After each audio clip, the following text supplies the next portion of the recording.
Assalamualaikum warahmatullahi wabarakatuh.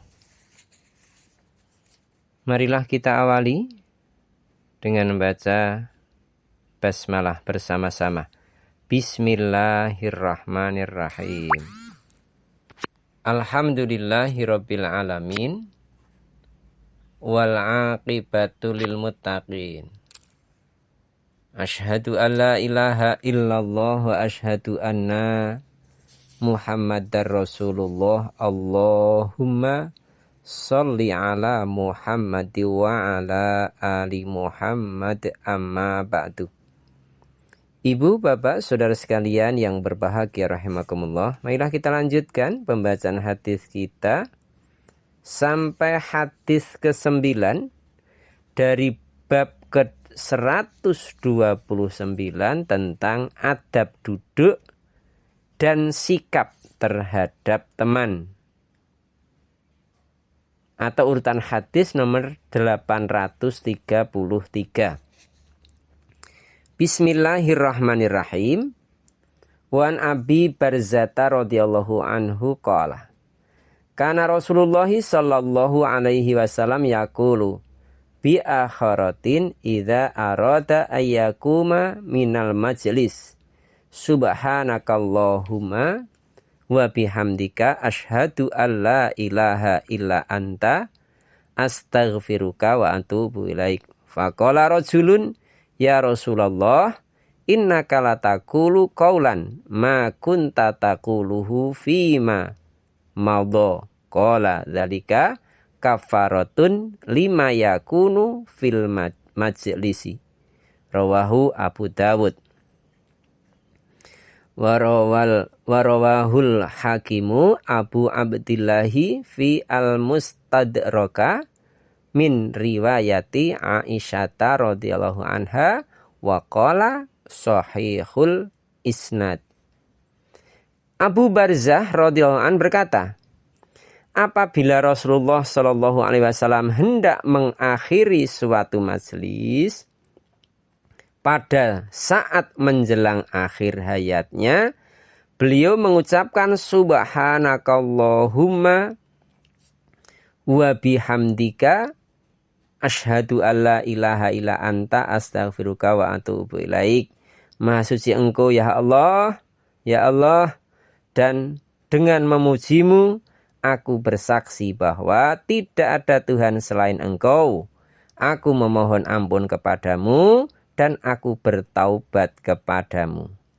Lalu ada seseorang berkata, ya Rasulullah, sungguh Engkau telah mengucapkan sesuatu yang tidak pernah Engkau ucapkan sebelumnya.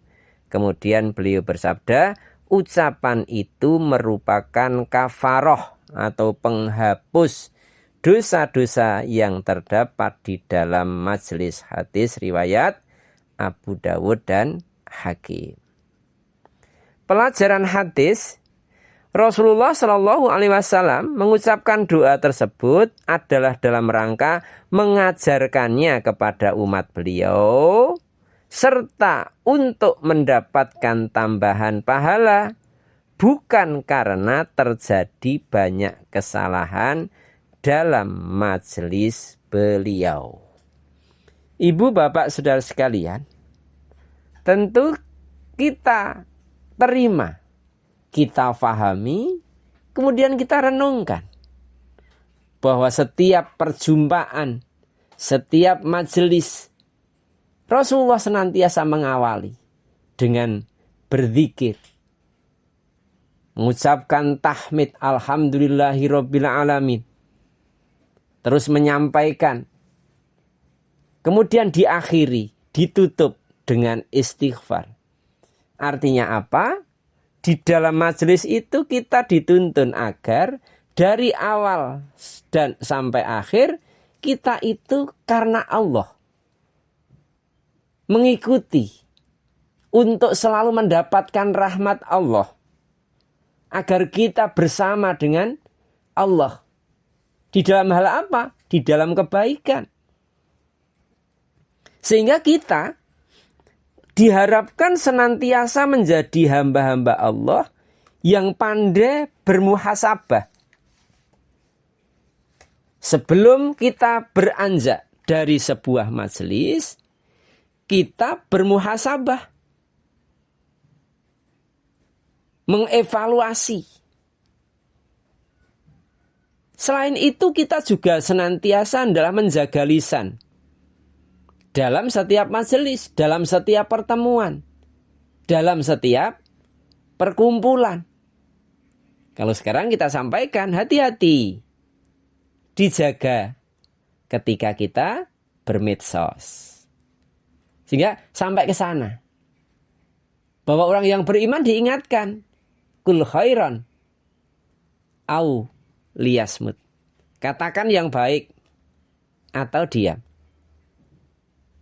Di dalam majelis bukan berarti kita tidak punya dosa. Dan juga jangan merasa banyak dosa.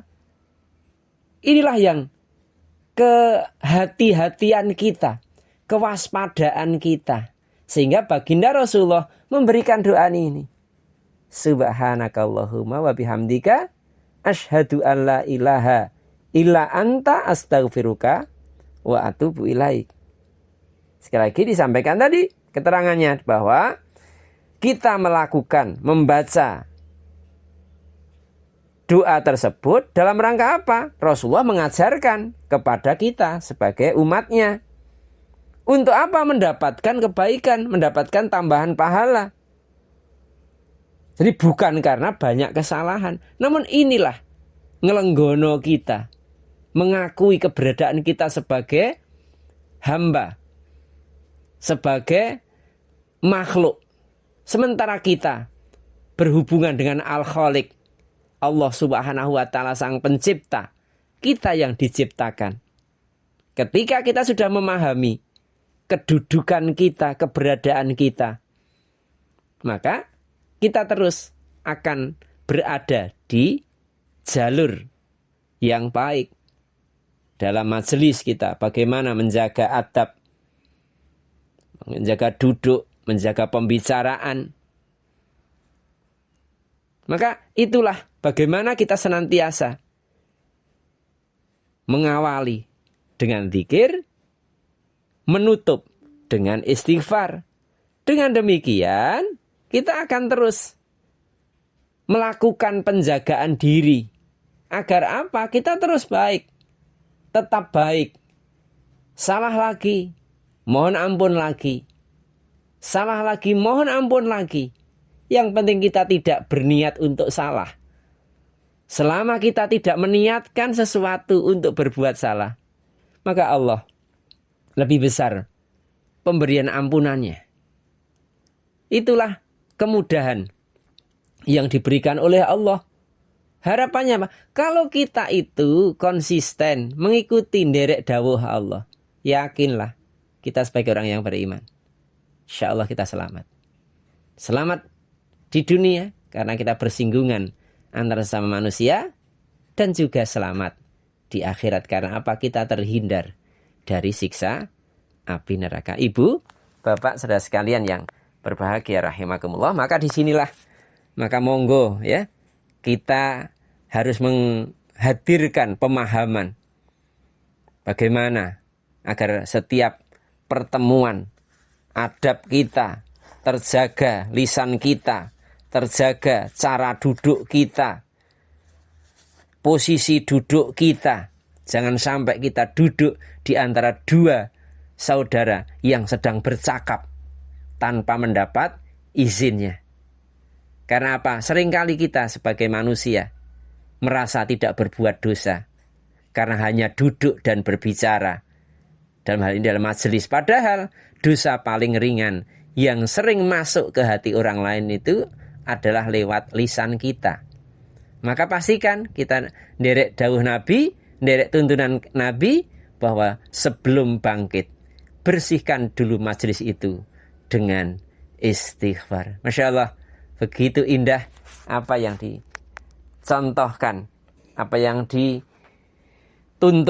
oleh baginda Rasulullah Muhammad sallallahu alaihi wasallam. Untuk apa? Untuk kemuliaan kita sebagai umatnya. Untuk arahan kita sebagai orang-orang yang beriman, yang tunduk dan patuh kepada Allah dan Rasulnya. Semoga kita semua nanti dikumpulkan oleh Allah Subhanahu wa Ta'ala ke dalam surganya. Karena apa? Kita menjadi bagian dari umat-umat Rasulullah yang akan mendapat syafaatnya. Semoga Allah merahmati kita semuanya. Kita akhiri subhanakallahumma wa bihamdika asyhadu alla ilaha illa anta astaghfiruka wa atubu ilaik. Alhamdulillahirabbil alamin. Assalamualaikum warahmatullahi wabarakatuh.